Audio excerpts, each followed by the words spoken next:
To cut the tray to length or to a variety of forms, such as sweeps and elbows, use a bolt cutter with a 45-degree head and make all cuts tight to the crosswire intersections for a smooth, safe cut.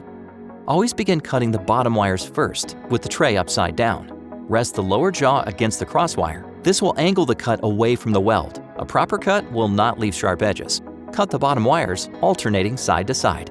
Flip the tray over and cut the top wires. Then cut the side wires, always angling the cut away from the new end. Remember, always cut at the junction of two wires to avoid sharp ends. Use a file or grinder to finish top wires.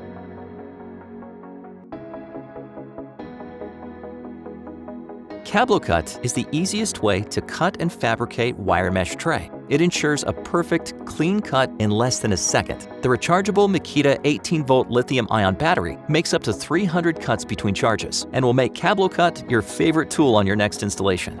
Always begin cutting the bottom wires first, with the tray upside down.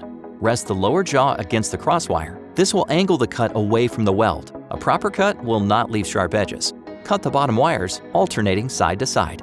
Flip the tray over and cut the top wires.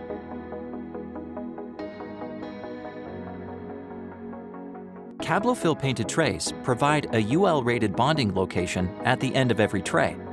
Remove mask covering wire mesh by pulling gently on the silicone tube covering the bonding strip.